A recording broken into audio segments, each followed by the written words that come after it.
Hi everyone, this is Michelle Grosvenor from Associated Psychology Practice, and welcome to my weekly vlog. As you know, I usually do it on a Monday, but this Monday I wasn't feeling well, so decided to give myself a few days to rest with that. And today I wanted to talk to you a little bit about how those pesky negative thoughts that we were talking about last week, how they can keep popping up in different ways.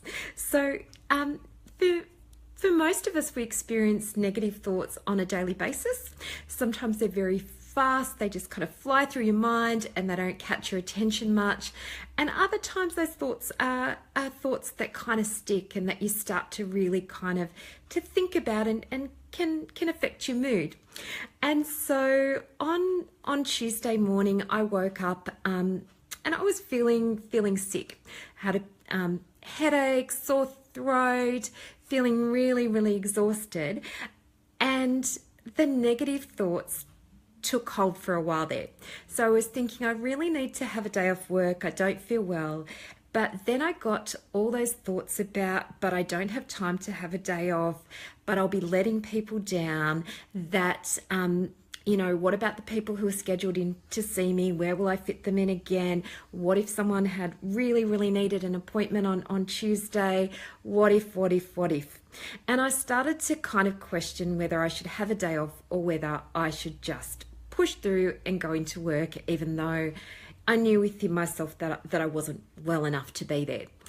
And so that got me thinking about the thoughts themselves, and I realized that those thoughts came from having some pretty high expectations of myself to be supportive to others. That because one of my underlying kind of expectations of myself is that I'll be there to support people, and that's not always a very helpful expectation to have if you don't balance it out. In fact, sometimes those kind of beliefs can mean that we tread a fine line between pushing through and becoming a martyr.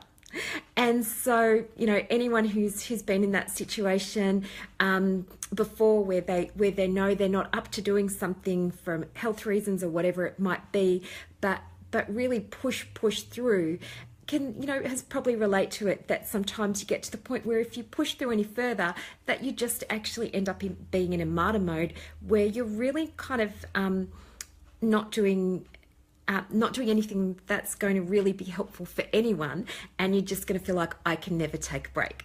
And so the way that I managed those negative thoughts and those expectations was to do what in therapy is called the compassionate other stance. And so I asked myself, Michelle, what would you say to a good friend or to a client who was seeing you at the practice, who was feeling the way you do today, about what they needed to do, about what was important to look at?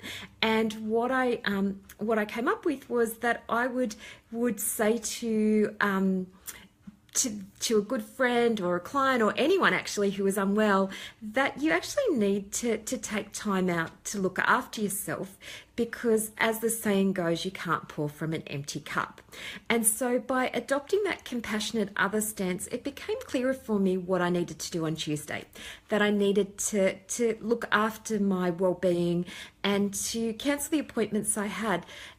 And with that, it involved actually kind of sitting with the discomfort of feeling like I was letting people down, of sitting with the guilt, sitting with the worry, and just accepting that those feelings would pass, and that people would get through the day.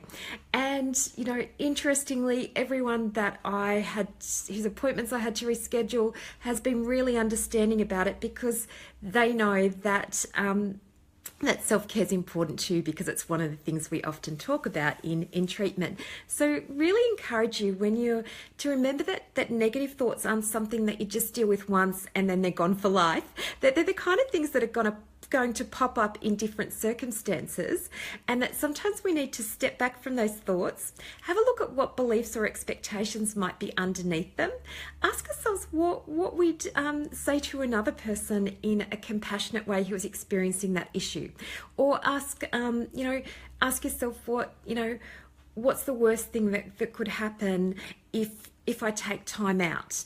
And most of the time you're going to come up with, well, people might be inconvenienced, but most of the time it's they're going to understand because we've all been sick. And the other thing is that sometimes we can't talk away feelings such as guilt or worry. Sometimes you actually you can keep them in perspective, but you also just have to sit with them. So that means not trying to avoid them, not overly focusing, just acknowledging that that's what you're feeling, but not trying to do something to stop the feeling. And so just really encourage you to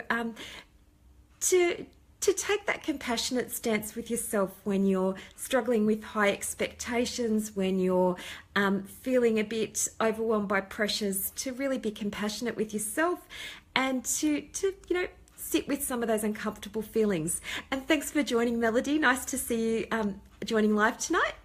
And, as always, if this has been helpful, please feel free to like, share, or comment. And, remember, with everything you do, be a coach, not a critic, in your own mindset, both to yourself and others. So thanks for joining today. Hope you have a great Thursday night, and I'll talk to you again next week. Bye for now.